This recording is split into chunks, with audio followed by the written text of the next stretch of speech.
Ladies and gentlemen, welcome to another episode of The Extra Point. I am your host, Roland Rainey, CEO of R2 Sports Management, and welcome to episode 7 of The Extra Point. As always, I'm extremely excited to be joined by my fellow colleagues coming out of Indiana, Jeremy Coleman. How are we doing today, Jeremy? Doing good, Roland. Ready to talk some football. Hey, talk football is what we are good at. Also, coming out of New Jersey, we got Robert Parker. How we doing, Robert? How's it going, Roland? Ready to get started. All right, man. Great seeing you. And everyone, as I've said multiple times, coming out of the great state of New York, it is Justice Gordon. How we doing, Justice? Doing great today. Ready to get into it. All right, man. Great to have you. And this is an exciting time for R2 Sports Management because this episode 7, is coming to you live out of the office of R2 Sports Management, which is located in Colorado Springs, out of the Citadel Terrace offices. Beyond excited for the opportunity to do this. So let's go ahead and jump right into it. Right now, there is a lot going on, not just across the country or the globe, I should say, when it comes to this pandemic that we're all encountering. But of course, there's always the second and third and fourth order effects about this particular pandemic and what is it causing. Specifically to the NFL, there's a lot of things going on. Right now, you're starting to see a slew of players who are opting out of this season. So I want to take the time in this episode to kind of clear the air a little bit so the fans and the listeners out there can truly understand what it means to opt out of the season when it comes to having this opportunity due to the pandemic. So, Robert, can you go ahead and help explain to the audience what opting out really means? Yes, Roland. So when it comes to opting out of this year's season, it's two types of opt-outs. You have those players that's high risk for the COVID-19, and then you have those players who's just opting out. So the difference is the players that's high risk, that's opting out of the season, they're going to get a $350,000 pretty much opt-out, and that's like a stipend. And those are for the high-risk players. And for those players who are not at high risk, they're going to get a $150,000 stipend for opting out. So that's the differential for high-risk players versus the non-high-risk players. So we just have to throw that out there, that it is a difference between those players who are high risk to get affected with COVID-19 and those who are just opting out, who, for personal reasons where they don't want to come home to their wife and kids or their newborn babies, Rolling. So that is the difference for the audience out there who didn't know the difference between those opting out for health reasons and those opting out for personal reasons. So having said that, Robert, and thanks for that great breakdown for the fans out there. When you talk about opting out, and especially if you're opting out due to a medical condition, do you have to provide that? I'm guessing through the league front office. Does that have to be represented via the NFLPA, your agent? Do you know the background about how that actually gets approved in the league? Yes, Roland. So this is something that the NFL and the NFLPA came together and worked on. So you're going to have to get a waiver. I'm pretty sure majority of those guys that opted out for medical reasons had to get a waiver from either the team doctor, their personal doctor, and they went through the paperwork and then negotiated protocol to opt out. And then also you have to have, a reason. So just like I said earlier, you have those players who opt out for personal reasons. They get $150,000. And those people who've opted out, those players who opt out for, personal health reasons, get the $350,000 stipend. So that's going to be the difference between those type of players. But everything the protocol went to from the NFLPA and the NFL, Roland. Gotcha. Thanks for that, Robert. So let's go out to Indiana. Jeremy, when you hear about players opting out, now I'm going to throw a slight twist on this comment. Now you're hearing political figures who are coming down with COVID. We just had a couple members in Congress who tested positive. And if you haven't heard the news about former presidential campaign, nominee out there, Herman Cain, he just passed away from COVID-19. So the uptick is definitely there, is real. Do we believe that more players are going to leave the league, or I shouldn't say leave the league, be careful here, basically opt out of this season because this uptick is definitely not something that's slowing down? Well, there's definitely a few interesting things that go along with this opt-out for this season. Obviously, players want to keep their family and themselves safe. I completely understand. So the other thing is, while these players are young and in the best shapes of their lives and can probably beat the disease, the other thing you have to see is the coaches. You got coaches that are older in the league. They might not be able to combat the disease the same as some of the young coaches in the league. There is an age disparity. That you've got legends that hang around the game forever that still coach. Dick LeBeau has hung around the game for decades now. Would he be at a higher risk? If he was coaching right now? So that's something you have to consider too. Do the players want to get their coaches sick potentially? I'm sure that's something the NFL and the coaches association has worked out as well. But on top of that, I think there's a few contractually interesting things about the opt-out. So if you're a free agent going into next year, you don't really want to opt out right now, because if you opt out right now, your contract will toll over to the next year, and you will not get that accrued season in the NFL. So you will not be a free agent if you opt out, from my understanding. So if you're looking for that payday, coming into next year, you are likely going to have to bet on yourself and your health that you're going to stay healthy and that you're going to play up to a level that's going to get you a nice size contract. So I think that's definitely part of it. And then honestly, I think one thing certain players, especially veteran players, need to kind of watch out for is if you do opt out of the season, there are a lot of young guys entering the league this year who very well could take your spot this year. And if that player performs particularly well, maybe the team decides to move on from your contract next year, even though your contract is fully guaranteed going into next year, even though it will toll next year. So I think there's a lot of different aspects of this that, these players like Donta Hightower, Patrick Chung, others who have opted out have really had to think about and make an educated decision on whether it's the best decision for them. No, that's a great point. And you kind of keyed in on the best decision for them. You highlighted the family factor. So I think this is one of those unique cases where, oftentimes in the NFL, players are on the road. They are, constantly away from their family. Same thing with the coaches and the executives. Now they're in a position where they have to take all of that into consideration and make a tough decision. So, Justice, when we're looking at the totality of this, do you believe we will get to a point, if enough star players came out and opted out, will that have any impact on the league moving forward? Or is it just going to provide an opportunity for a backup player to have an opportunity to shine?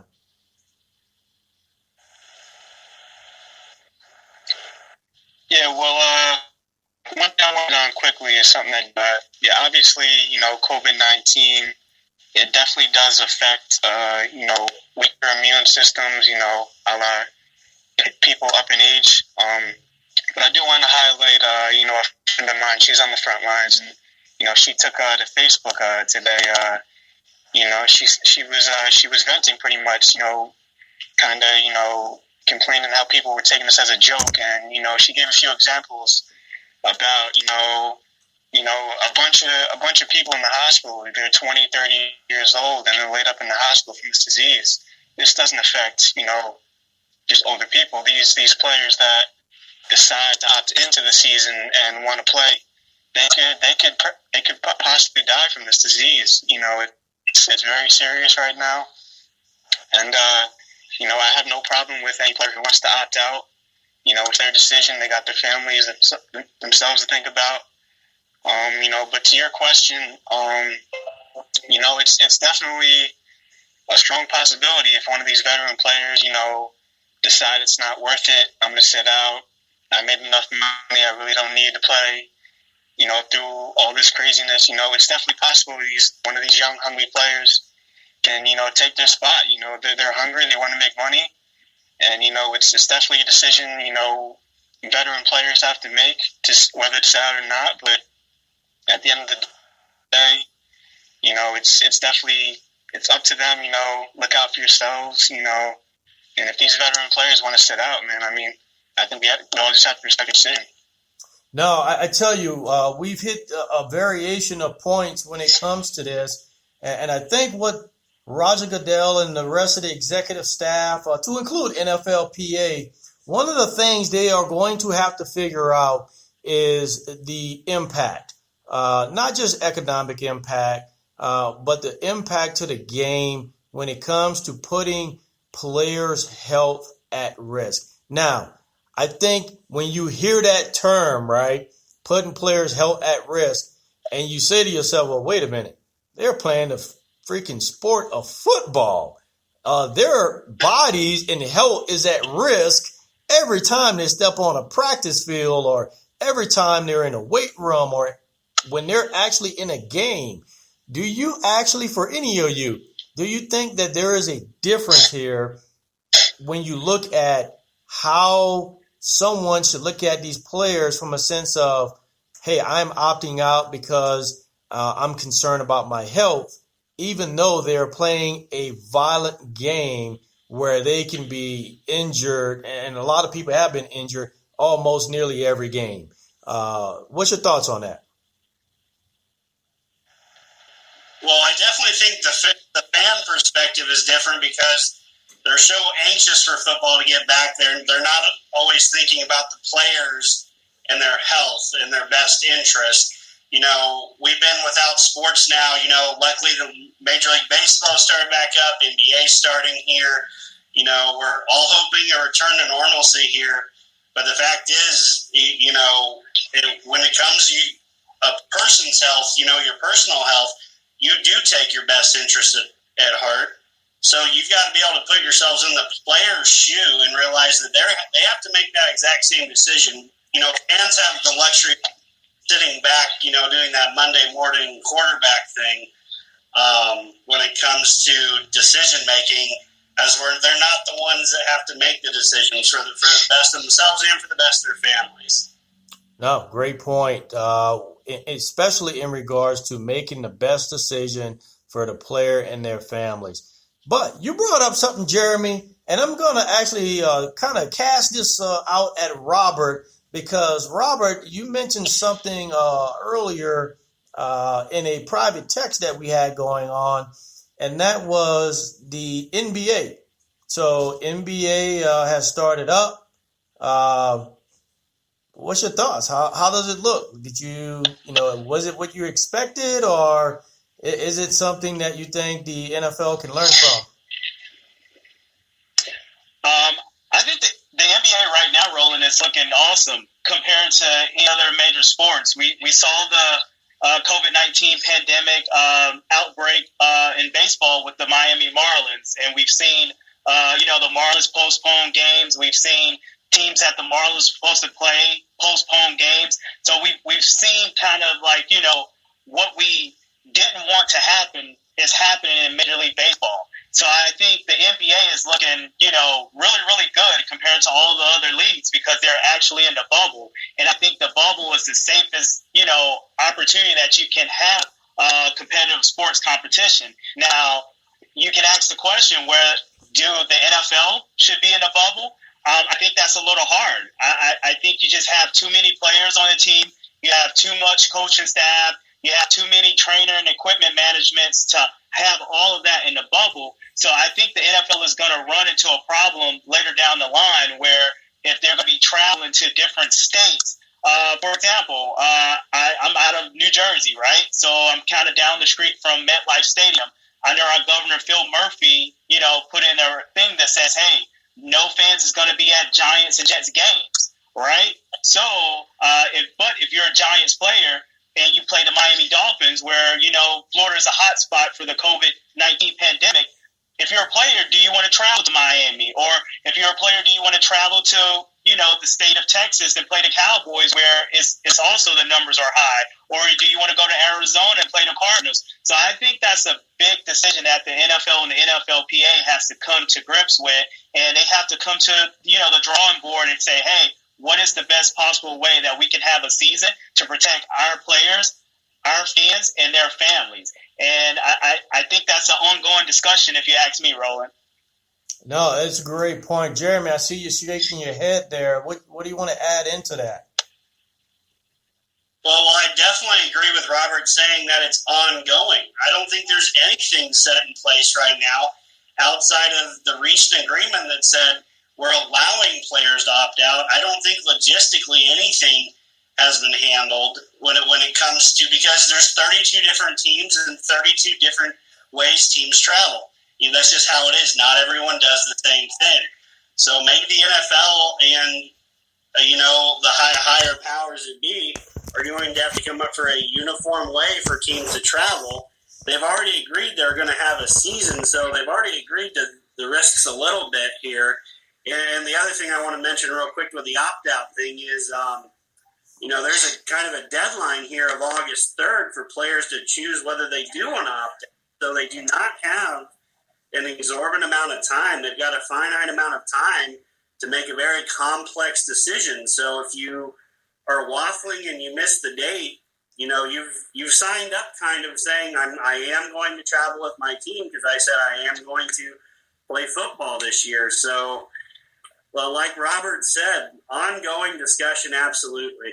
I tell you, this is probably, Justice, one of the most flexible encounters that the NFL is really going to have to take on and shoulder. To both Robert and Jeremy's point, if I am a team and I'm getting ready to travel to my opponent, and let's say there is an uptick in that particular area, do we postpone that game? But even if you postpone the game, just because you postpone it doesn't mean that the uptick is going to slow down, right? So, do you move it to a location out of state?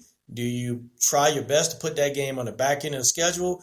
I think there's going to be some hurdles that the NFL is going to encounter, especially when traveling to various hotspots. And that was an excellent point that was brought up, is if I'm a player and I know I'm getting ready to travel to a hotspot and I have a family, I can't opt out now, right? So how do I go about this? How's the league going to protect me? So once again, we won't resolve this on the extra point, but I tell you, for the executives in the NFL, there's a lot that they are going to have to work through. So we will be on ready standby and ready to report to all of you out there the latest and greatest information. So let's go ahead and transition here. But as we are transitioning, I want to highlight again that you are listening to The Extra Point. I am your host, Roland Rainey, CEO of R2 Sports Management, and I am joined today with my fellow colleagues, Robert Parker coming out of New Jersey, Justice Gordon coming out of New York, and Jeremy Coleman out of Indiana. Now, we're going to transition to a topic that I'm quite sure a lot of folks are going to be very interested in, especially those scouts that are out there. And that topic is the notion of the portal in the NCAA, this transfer portal. So I'm coming right to you, Jeremy, because you have had the collegiate staff stink on you. I think you have some knowledge about this. Why don't you go ahead and take the opportunity and educate our fans out there on this particular notion of this transfer portal? Yeah, so it's still fairly new. You know, it's still something that's kind of evolving here over the past year. My last year at Indiana, back in 2018, the transfer portal had just come out. There's been a litany of changes ever since. But basically it allows a player to say, hey, I'm going to transfer and I'm going to try to take my talents to a better university. There's a multitude of reasons. A lot of reasons can be transferring closer to home. There's been some health concerns among parents, especially now, as you can imagine with COVID, you never know. But that has been a reason for a player to transfer. But I'd say one of the biggest reasons is playing time. You know, there's only 22 starters no matter how you toss it up. And if you're not playing and you think you can play, you're going to go to a place where you can get playing time and try to make your mark so you can potentially go to the league. Right. So when you enter the transfer portal, you put your name in the portal, and other schools can start to contact you about, you know, recruiting you in a sense, again, to come to their university to play football for them. Now, sometimes it's an amicable split. The coaching staff at the university is okay with you going to look for another opportunity. Maybe you can transfer down to a MAC school and play more and make a bigger impact there. Or, you know, sometimes a player will put their name in the portal and the school is kind of thrown off by that and they want them back. You know, past example I'll bring up was just this past offseason with Indiana football. I still follow Indiana football pretty closely. Was running back Samson James put his name in the transfer portal for 2 days because the strength and conditioning coach, Dave Ballou, and Dr. Rea both got hired on at Alabama. And he was thinking, and both Coach Ballou had known Samson James since he was a kid. So they were both from the Indianapolis area. And that kind of threw Samson for a loop a little bit. He came in the portal thinking, oh, well, I'm going to go somewhere else because that's the guy who really strongly recruited me there. But, you know, I think cooler heads prevailed. You know, I think Indiana's still the best. Indiana's expecting a big season from him and Steve Scott. So there's a lot of cool, different little nuances with the transfer portal that we're still working out. So, okay, so in that notion, I would assume that a lot of the players in the NCAA are aware of this portal. As you already mentioned, I'm quite sure these universities don't want them to transfer out. But as a scout, if I was tracking someone and all of a sudden they want to transfer and they're in his portal, you know, how does that affect me? What's your guys' thoughts on that? What's the impact to a professional football scout who is really trying to assess talent, but yet this person is kind of caught up in this transfer portal mechanism? How does that work? Well, Roland, I think kids entering the transfer portal, it makes the scout job a little bit harder. And the reason why I say that is because, for example, let's take JT Daniels, for example, quarterback out of USC. He's a five-star quarterback. You know, he goes to USC. He plays fairly well his freshman year, and then he ends up with a knee injury, and then he transfers out to Georgia, and he got a waiver to play right away for this year. So he's going to be in a quarterback competition with Jamie Newman. But with that said, if you're a scout and you're recruiting him and you're looking at him in the USC program, well, USC under Graham Harrell as the OC, they run a different offense than Georgia with Kirby Smart. So if you're a scout, you're saying, hey, I'm scouting and I'm recruiting this kid and I'm watching him under air raid attack And then now he's in Georgia and he's, running a pro-style offense, which is similar to the NFL for the most part. So I think as a scout, you have to put your scouting hat on and you have to do more of evaluation for these individuals that enter the transfer portal, Roland. So I think as a scout, you just really have to, grind tape and grind film to say, hey, this kid can only play in a spread offense, but he can play in a pro-style offense. And if JT Daniels fare well in Georgia, I think that just ups his draft stock on the next level, Roland. So when I look at something like this, I immediately go to the notion that if I am not happy in my program, if I am not getting the playing time that I think I rightfully deserve, if I'm a junior a sophomore getting ready to get into my junior year where I really want to shine because that's when the eyes are really going to be on me as a scout, or these scouts are going to be really looking at me and assessing my talent. Could this become an issue? I know that the transfer program is still in its infant stages, but will this become an issue to where players now just are hopping all around and really a lot of these NCAA, a lot of these programs won't be able to really nail down a legitimate core group of players to help carry a program. As we've seen with the likes of Alabama and LSU and Georgia and some elements of Florida and Ohio, they have a core that tends to carry them for years on end. What do you think is going to happen here? What's your thoughts on this, Justice? Yeah, Roland, I think you make a great point. I think we could see an historic year in 2021 in terms of the transfer portal with everything going on with COVID-19. I mean, just like Robert said, COVID, the NCAA just recently shut down all spring workouts for seniors who are looking to jump to college next year. And this could really, hurt scouts.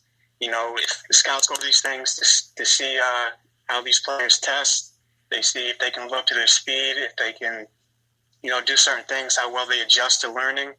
And I think this NCAA rule where they shut down all these spring camps, it's really going to force a lot of transfers in 2021. I think, because with this being shut down, this prohibits college scouts to go and actually visit these prospects and these players. And, this eliminates, the coaches getting to meet the players, coming to their houses. It prohibits the player visiting the campus. There's been no access to these players. So you look down the line in 2021, these players, who didn't get to visit the campus and didn't get to meet the coaches in person, they could look back and, they might not be happy with the coaching staff because they didn't get a chance to meet them. And, they might not be happy with the coaches that's there because they didn't actually get to go see it. So I think in 2021, we could see a lot of transfers from players who look back on their decision and they just don't want to be there anymore. And, it's definitely, I think it could be definitely historic. There's going to be a lot of players, I think, in 2021 who are going to like to transfer out. To your point, and I think it's an excellent point, and I'm going to actually take your point a step further. I think what this pandemic will do, and once we get past it, and I truly believe as a nation, at some point globally, we will get past this or come to learn to live with it. I think next year, one of the things you will see is a firmer relationship between the NFL, the NCAA, the NFLPA. Very often, those entities operate in their own sphere. They make business decisions for the betterment of their institute. But this is going to be one dynamic because of everything that's happened this year. It's going to force them to work as a collective unit to say, hey, let's keep an eye out on these transfers. Or, hey, when it comes to someone declaring eligible for the draft? What are going to be the impacts? For those who opted out this year, what is that going to do for next year? So forth and so on. So, maybe next year we might see this fusion of institutes really trying to put this thing back together and make sense of it. So once again, more to come. There's just a lot that is happening out there. And for any players or any fans out there who know of players who are thinking about this or didn't even know about this, you might want to tell them to go ahead and tune into the Extra Point, because this is where you get the information. I want to take the opportunity now to really hit the hammer. And that is, let's talk about the draft impacts. But before we do that, once again, I want to take the opportunity for those who are listening in. You're listening into The Extra Point, the newest football talk show in the podcast community. I am your host, Roland Rainey, CEO of R2 Sports Management, and I'm joined today by my colleagues that are spread out across the nation. We got Robert Parker coming out of New Jersey. We have Jeremy Coleman coming out of Indiana. And we have Justice Corden coming out of, should I say it, Justice? The great state of New York. Look, we're here as professional. We're here as professional scouts, bringing you the latest in the NFL and the NCAA. Now, in the midst of this pandemic, if there's enough positive tests and cases to where the NFL can no longer manage it accordingly, and they determine it's time to shut it down, what is going to be the impact to the NFL draft? Actually, we're going to come right back to you, Justice. What is your take? What's the impact? Well, yeah, first off, I think there's a very real chance the season could be scrapped. There's a report today that five or six Buffalo Bills rookies, they just tested positive for COVID-19. So it's definitely going to be interesting to see what the NFL does in retaliation to that. And the second part of that question, I think that's going to be a huge disaster for the draft. I mean, there's so many questions that have to be answered if that happens. How's the draft order going to shake out? Are you going to do a draft lottery like the NBA? Are you going to keep the same order from 2020? I mean, there's so many answers that have to be made if that does happen. And not to mention what it does for the scouts. I mean, you got to go back to 2019 and look at these players, and it just makes the evaluation so much harder. Does the NCAA, do they add some bowl games at the end of the year to kind of get these players out there to showcase what they can do? That's another big question. I think if that happens, I think all hell could break loose. I mean, there's just going to be so many things that have to be decided. It'll definitely be interesting to see what happens if that happens. Gotcha. Jeremy, what's your take? What is going to happen if the NFL has to cancel the season? What's the impacts to the draft in your opinion? Well, I think Justice touched on a very interesting word in this whole thing would be evaluation. The previous evaluation models would be completely scrapped, if you ask me, because if there is no college season, if there is no NFL season, like you said, you're going to have to go back to this senior class, potential junior class, and to figure out where these guys are going to fit in at the next level. The biggest thing the NFL is it's a projection league.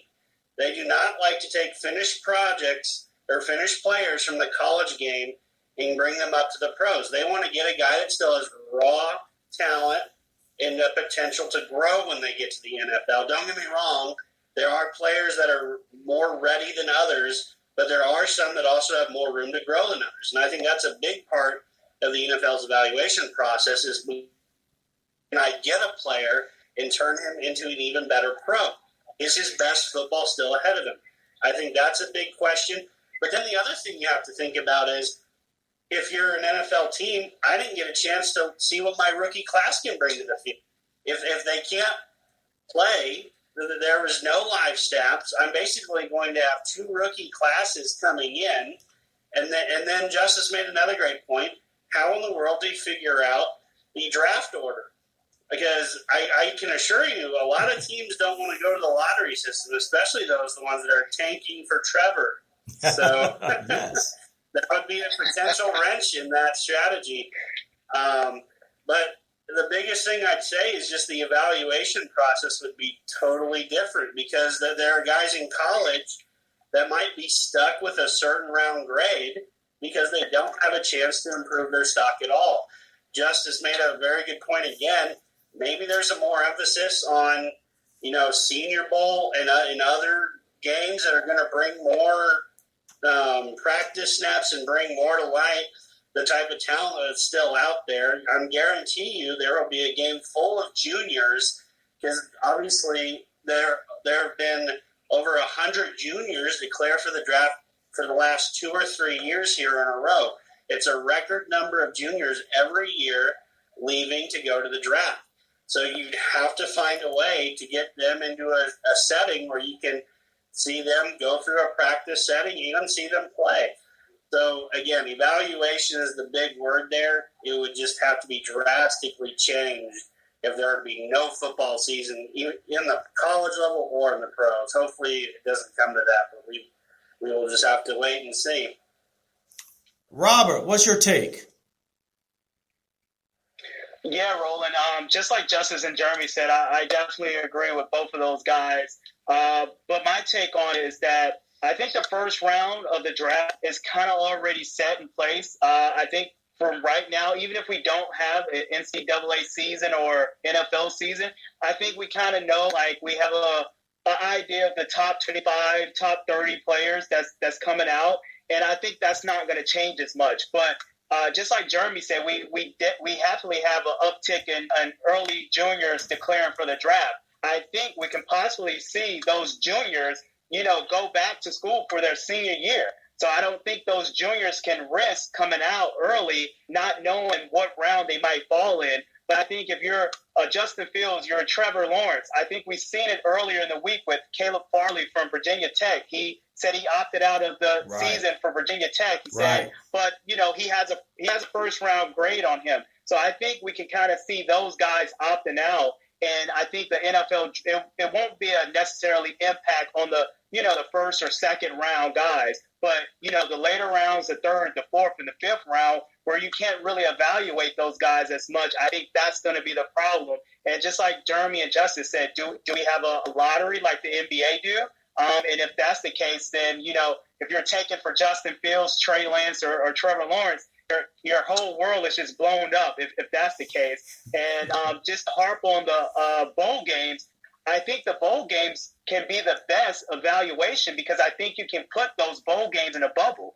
I think you can do the East-West Shrine game in the bubble. I think you can do the Senior Bowl out in Alabama in the bubble, and the NFLPA Bowl out in Pasadena in the bubble. So I think you can kind of evaluate those guys in the bubble and kind of, limit the COVID-19 pandemic at the same time.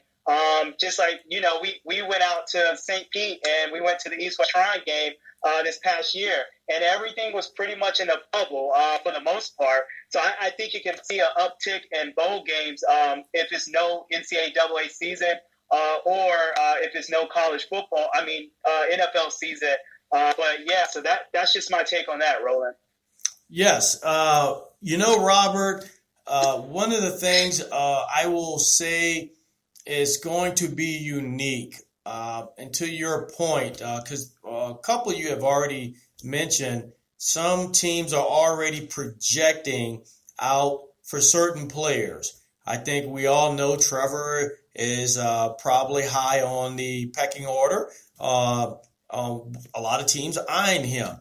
Not necessarily that they are tanking or going to tank their season, but maybe the effort from an administration standpoint just won't be there a whole lot because they are going to want to go after some of these guys. And whether or not they are able to get these individuals in a normal structured draft, maybe they do. If something changes to where we go to some type of lottery system, I don't think that's going to pan out well for a lot of teams. So once again, I think what we are encountering is this weird evolution of how executives in the NFL can actually handle a serious situation such as a pandemic, how it affects them from the player's health to organizational impacts to the economics of the game to salaries. And then when you go deep down into an organization itself, hey, now what is happening there in the organization? I know for a fact that there are some teams, they can't go to their administration offices to get work done. They're working from home. They're utilizing Zoom, so forth and so on. So we're seeing, this significant impact. I think right now the league is doing their best to get their arms around it. NFLPA is trying to get their arms around it. But I think this is going to be almost a tango with the players and their representatives and the league as a collective whole to try to make all this happen. So once again, what great topics, right? There's a lot going on. I think we could have topics for days because there are players who seem to cannot get jobs.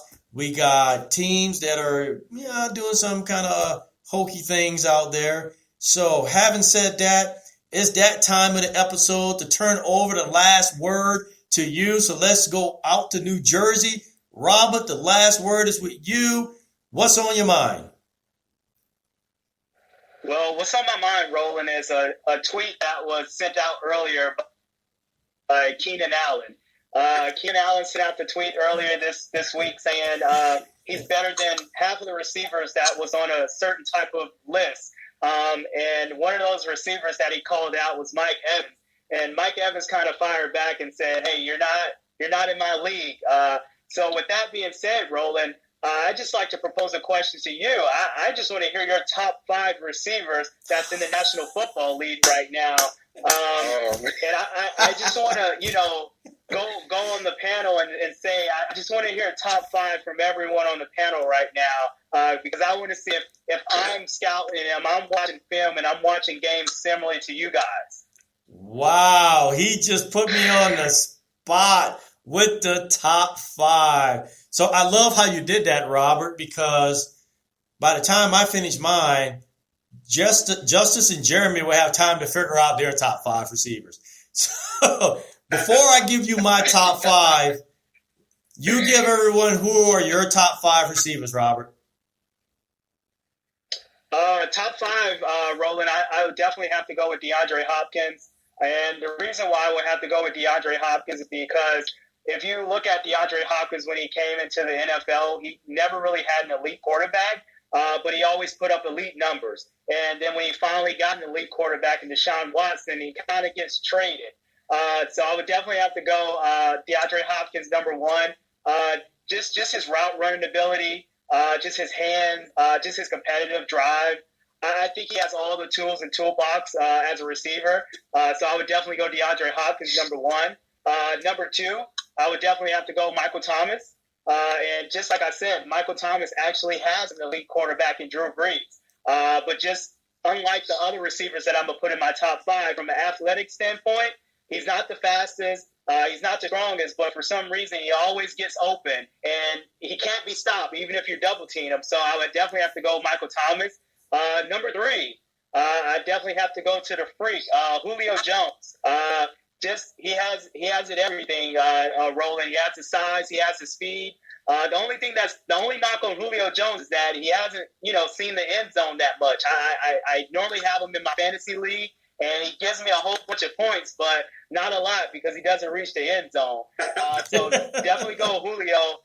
And number 4, I know this is going to be tricky for some people, but I would like to go Devontae Adams out in Green Bay, Roland. Just Wow. his running ability. Really? And I know he's playing with – yeah, I know he's playing with an elite quarterback in Aaron Rodgers, Roland, but once again, I'm a huge Minnesota Vikings fan, and I've seen plenty of games where he just killed us, one-on-one matchups, whether we're playing cover 2 or whether we're playing zone. I think Devontae Adams makes number 4 on my list. And then to round out number 5, Roland, I would definitely have to go with the Cheetah Tyreek Hill. Just his speed and everything he does for the Kansas City offense. Pretty much Patrick Mahomes can get him the ball. And he's just a game changer and playmaker, Roland.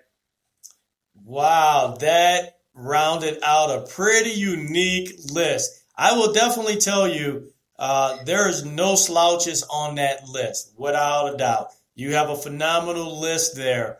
But I do have a question mark by one of your players. And you might be surprised on this question mark. Julio Jones. He doesn't get to the end zone, as you mentioned, a lot. So my question is that because he's just not getting to the end zone after he gets the ball? His yak is not great? Or is it because the quarterback is not getting him the ball? I hate to put Ryan under the bus, but hey. It's the extra point. I'm a big fan of Matty Ice, Roland. I think Matt Ryan is an elite quarterback in the NFL. And I think majority of that I think early in Julio Jones' career, I think it was an emphasis of getting him the ball, whether it was in the short passing game with the screens, whether it was on the in rounds. But I think as he got older, I think the offense kind of tailored away from him. If you just watch the Atlanta Falcons game, they don't target him as much in the red zone. They became a running team with Devontae Freeman, especially when he got that big contract. And you have to think, they brought in Mohamed Sanu and Calvin Ridley. So he kind of had a little bit more weapons around him. So I think that was one of the main reasons why you don't see him reach the end zone as much. But, I mean, he can still reach the end zone from anywhere on the field. So I just don't think they're really making him a focal point of the offense like they used to when he first entered the league, Roland. Okay. So maybe I'm getting ready to give away one of my top receivers with this question. And this question is for the panel because I'm pretty shocked that Robert missed a fairly unique player. This player may have come out of Minnesota. This player may have some of the most phenomenal catches. This player, granted, he can be a hothead at times. He demands the ball, but I will say when he demands the ball, he delivers. 10 out of 10 times, he delivers. Who am I talking about? Probably Stephon Diggs. Help me here, Robert. You overlooked Diggs? It sounded. Help me here. So no Diggs on your list? Remember, Roland, we said top 5 now. Don't get me wrong. So he's number 6? Stephon Diggs is he's a hell of a receiver, Roland, and probably one of the better route runners that we have in the NFL. Being able to stack on receivers, to run multiple routes on the route tree. I think he's one of the best when it comes to route running ability. But I think when you talk about the top 5, you're really talking about a special talent, someone that's going to actually, take over the game. And don't get me wrong, just like I said earlier, I'm a huge Minnesota Vikings fan, and Stephon Diggs delivered us the miracle in Minnesota against the Saints. That doesn't get him in my top 5 right there, Roland. All right, so here you go, Robert. Here is R2's top 5 wide receivers. Number 1, might be a shocker, might not. But when I made the comment earlier about someone you can depend on 10 times out of 10, every time I see this receiver, without a doubt, he is money. No matter what the game, no matter what the climate, no matter what the condition. And that is Julian Edelman. Money, money, money. He's there. Top 5. So, now, I have to... Wow, Roland, really? Top 5? I will have to go with you. My next one is Thomas. You cannot deny what he accomplished, especially this past season. The guy he made history. I mean, he was money, he was guaranteed, without a doubt. Now, when I say top 5, I'm talking about here and now, right? So let's keep going with this. I'm going once again, and I would have to concur with you, but with a question mark. And that is, I do believe Hopkins is a top 5 receiver currently in the NFL. I think none of us can disagree with that. That's probably one thing that we can all agree on. Now, this one might be another question mark. It might be a shocker to you. Oh, the question mark is because there are times where if you want to go deep down the field, stretch the sidelines, work the hash, he is your man. But there are times working across the middle, there have been times he's been questionable. So that's why I say that. Now, my next receiver, when you look at the way this receiver has played over the last couple of years, you've seen this growth, and then you've seen this, dependability. Then you've seen hands, and that is Thielen. The guy is just pure money. He gets the job done. Now, interesting. You will beat me up on the next one. Because you're going to sit there and you're going to wonder, why in the world would R2 put this guy in his top 5? And I'm going to make the argument that he actually made himself. And that is Evans. The one thing Evans does that a lot of other receivers don't is when he separates. Now, there's a lot of players, they separate out of pure speed. The notion of speed gets them away. But the way this guy works routes, the way he works his hands, the way he gets inside leverage, the way he's able to work behind defenders, to me, he has come a long way, and he would round out my top 5.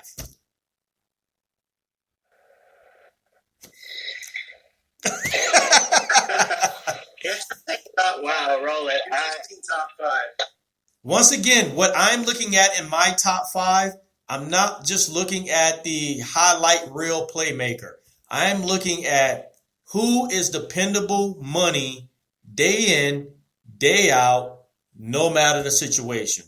And I think what you will find if you go back and look at film on those guys, no matter the condition or who they were playing against, they were money in multiple situations. Once again, if you needed them to go deep downfield, money. If you needed them to work the inside, money. If you needed them to sit in a cover 2 right between the quads, money all day, every day.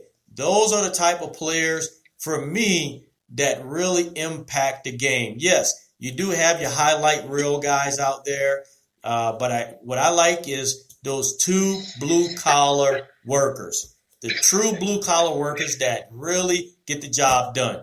All right, Justice, over to you. Round out your top 5.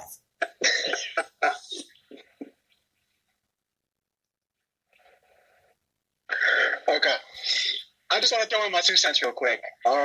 You talked about you like the dependable, wide receivers, who can do it all, can come up clutch. I respect that, but to bring up dependable and to not have the guy who has more tackles than drop passes than Larry Fitzgerald, I think you got to reevaluate that list. Larry Fitzgerald is as dependable as it gets. Very true. When you have more tackles than drops, that's just insane to me.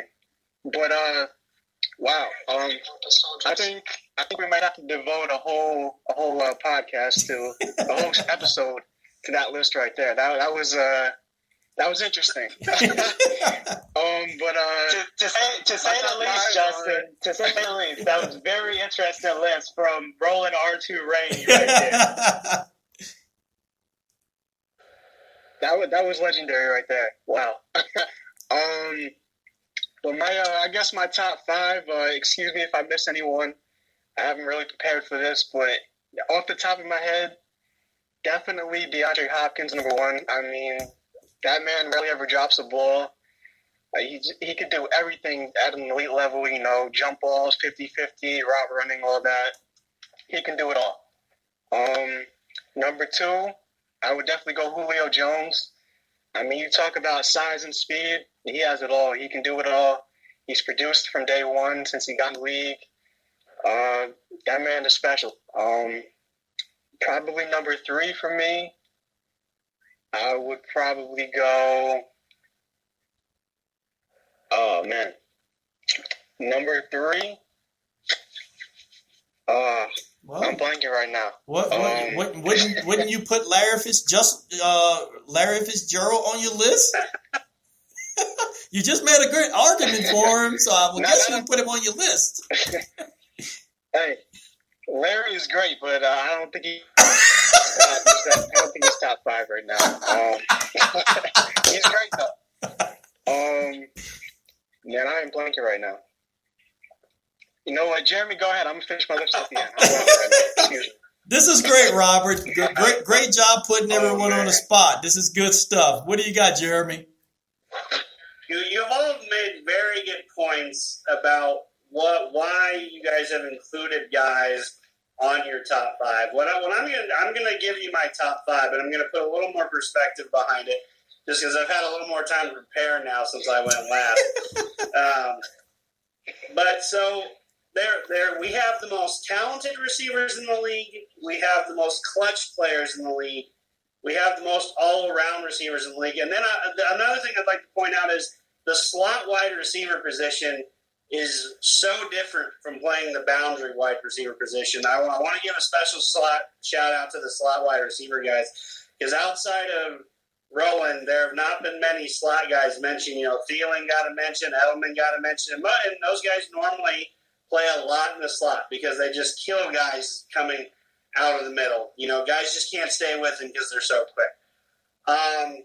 But the biggest thing for me, Roland mentioned it, Justice, all of you guys have kind of hit on it, is the number one thing a receiver has to do is catch the ball when the game is on the line. So with that being said, Michael Thomas is probably my number 1 guy right now. He caught almost 150 balls last year. You can probably count on one hand how many drops he had. And then, honestly, a close second behind him to me is Devontae Adams. No one has played up to the level that Devontae Adams has played for Aaron Rodgers and the Green Bay Packers these last few years. When the game is on the line, you just know that ball's going to Devontae Adams. You know he's going to beat the guy with whatever route because he's a great route runner. And he catches the ball every time. He just has great hands. You just can't get around it. Those 2 would probably be my top 2. I've always been a fan of DeAndre Hopkins ever since he came out of Clemson. Again, all 3 of these guys can do everything. They can play a little bit in the slot. They have the speed to get deep. They're not burners, but they can run all the routes. They have great hands. Those would easily be my top 3 receivers. Julio Jones comes in number 4. You got to give that guy respect. While he hasn't found the end zone, he has been Mr. Reliable down in Atlanta. He still gets 1,000-yard seasons every year. And Justice made a great point about this, or maybe it was Robert. I can't remember which one. There's talent around him down there, and he's had talent around him. He had Roddy White for a good portion of his career down there. He had a dynamic number 2 there. This past year alone, he had Calvin Ridley down there, as a second or third year wide receiver who was, I think a top 5 draft pick who came out. He's got talent. He's going to command the ball. another thing to mention is there's a reason why Austin Hooper was made the league's highest paid tight end this year by the Cleveland Browns. He had double-digit touchdowns right there and proved to be a great red zone asset. So, well, of course you're going to utilize him down the red zone. Tight ends are kind of the biggest mismatch down there because you never know if they're run blocking or they're going out for a pass. All it takes is one step, and you've got an edge on someone when you're a tight end sometimes. Number 5, I would have to go with Tyreek Hill. And it's because he brings so much to the Kansas City offense. That offense is built on speed. It is tailor perfected for him to have a Hall of Fame career. Now, number 5 can be debated all we want, but Tyreek Hill has come up big whenever they've needed him too. Had a little bit of a quiet Super Bowl, but I mean, he's been electric. The Mahomes to Tyreek Hill connection has been electric. Just as electric as any combination of young quarterback to young receiver over the years. And then real quickly, I'm going to throw an honorable mention in because he does deserve a mention, and we talked about him last week. If Antonio Brown is on a team, his pedigree, his talent, his work ethic, that automatically puts him in the top 5. But he's not in my top 5 right now because he's not on a team. Wow. So this has been interesting, and I'm really going to give a major shout out to my colleague Robert for throwing this last word question that literally has taken up the rest of the podcast session here, but I love it. I love it because what it has done, it clearly allowed us to show the unique dynamics that wide receivers can bring to a team. You know, not every wide receiver is cut from the same cloth. They bring just unique dynamics. And to your point, Jeremy, and to my counter argument in regards to Julian Edelman, because I think him and Tom Brady have made it look so easy. I want you to do me some homework. Go and look at his stats. Just look at his stats alone. And I guarantee you, you might look up again and go, wow, that is maybe Hall of Fame worthy. The guy has been there for years. He continued to be there for years. Even in a kind of an ailing system last season, he was still money. And let's not forget that catch he made last year. Most receivers can't do that.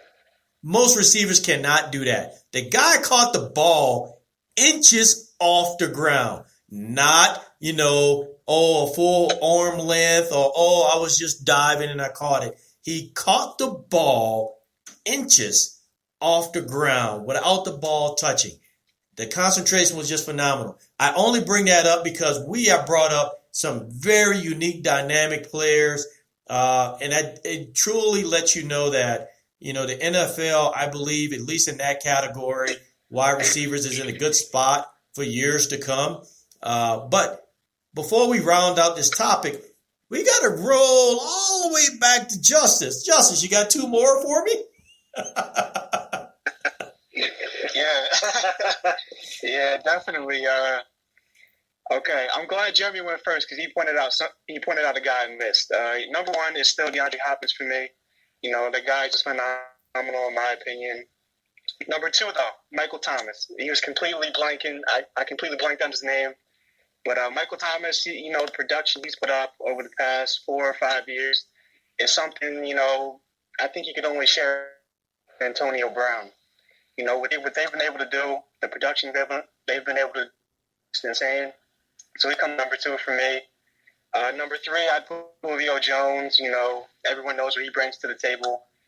I would put Devontae Adams at 4. You guys hit on it well. He is, he does everything well.